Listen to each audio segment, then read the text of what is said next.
O subtenente Éder Oliveira, que é presidente da ASPRA, a Associação dos Praças Policiais e Bombeiros Militares, conduziu a reunião do seminário na ASPRA, no clube da ASPRA. Qual que é o balanço que o senhor faz desse seminário aqui? O que a gente pode esperar para os próximos dias em termos de discussão da reforma Previdência, que pode afetar também os militares? Olha, inicialmente e antes de tudo, agradecer a participação das demais entidades de classe, do Alexandre, da cobertura que nós tivemos aqui, do comando da PM, do comando do bombeiro, dos parlamentares e de todas as entidades de classe. Isso demonstra que o tema nos une. É um tema que pode colocar, se não vigiarmos e cuidarmos, botar a perder todo aquele pacto de gerações, né? Hoje, a ASPRA em Minas Gerais startou um processo dentro da instituição, dentro das entidades de classe, que é a defesa da nossa Previdência. A nossa Previdência, como diz o nosso lema, ele vale uma guerra e por ela faremos a luta necessária. Nesse instante hoje aqui, por exemplo, quem teve a oportunidade de acompanhar, que foi transmitido ao vivo, em full time, percebeu que o tema é muito denso. Ele nos imporá conhecimento maior e capacidade de reação. Então a gente imagina que a partir desse instante nós consigamos unir ainda mais as entidades de classe, as instituições, o comando das nossas instituições em defesa da nossa Previdência, que não se trata de privilégio. Como todos disseram muito bem aqui, a nossa condição nos impõe um tratamento diferenciado e é por isso que nós vamos fazer questão de lutar e brigar.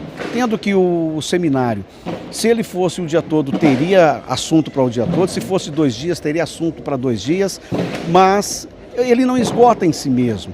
Ele é controverso para alguns, alguns querem acabar com o que nós temos, outros querem garantir o que nós temos, enfim. Mas esse debate dialético colocará a gente numa condição de melhor auxiliar, melhor empoderar os parlamentares, que eles que decidirão. Então, assim, eu fico muito feliz da participação, da cobertura sua, de toda a equipe que aqui esteve, porque esse tema ultrapassa as fronteiras de Minas Gerais. Presidente, o senhor fez vídeos de instrução no site da ASPRA em relação aos principais pontos que podem afetar os militares.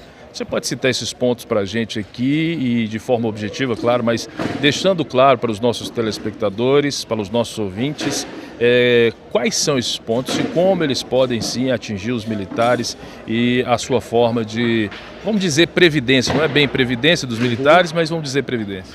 Olha, o primeiro ponto é deslocar a competência dos estados para a União legislar e falar sobre matéria previdenciária nossa. Isso é um risco. Se nós no estado de Minas Gerais temos a possibilidade de exercer uma pressão sobre o governador, a partir do instante que isso for deslocado para Brasília, sim, nós teremos que fazer pressão em 513 deputados e 81 senadores. Então, assim, é um risco muito grande. Que pressão a gente consegue exercer? Esse é o primeiro ponto. O outro ponto, né, que nós falamos também, 35 anos para homem e mulher. Poxa, a sociedade civil como um todo tem a diferença de 5 anos. Não, beleza, só continuar. A sociedade civil como um todo tem uma diferença de 5 anos. Por que a mulher vai ter que trabalhar 35 anos como um homem? Nós também rechaçamos esse procedimento, né? E tecnicamente o parágrafo 17 do artigo 40, por exemplo, em que ele estabelece, por exemplo, que enquanto uma lei própria nossa não for editada, nós devemos estar sob a tutela da lei do Exército. Ora, mas em que medida isso vai nos atingir?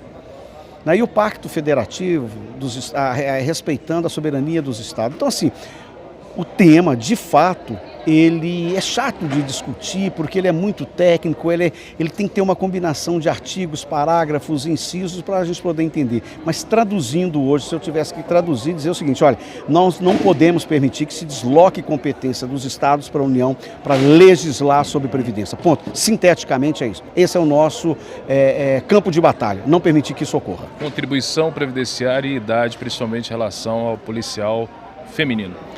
A contribuição, por exemplo, que querem chegar para 14%, Minas Gerais é 8 mais 3,5 de quem está na ativa, a pensionista não paga nada, vai pagar 14%, e a policial feminina tirar 35 anos é desumano.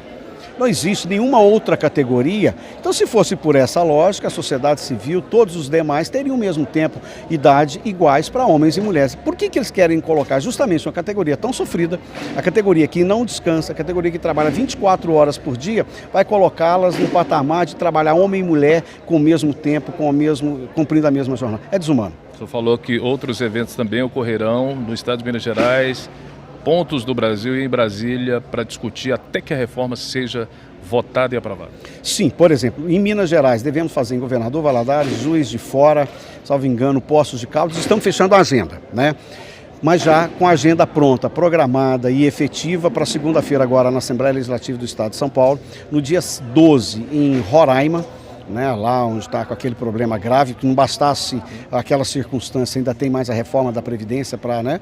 E depois no dia 6 de maio. Há um calendário que a ANASPRA estabeleceu e que nós ainda está sendo cumprido. Eu só não me recordo exatamente o momento agora, enfim, tá? Mas assim, essa é a ANASPRA e a ASPRA participando desse debate Brasil afora. Subtenente, muito obrigado. Eu que agradeço a oportunidade, um abraço a todos aqueles que nos ouvem e nos assistem nesse momento, principalmente ao Alexandre pela oportunidade que nos deu em cobrir esse nosso grande evento. Muito obrigado. Conversamos com o subtenente Éder Oliveira, ele que é presidente da ASPRA, Associação dos Praças Policiais e Bombeiros Militares de Minas Gerais.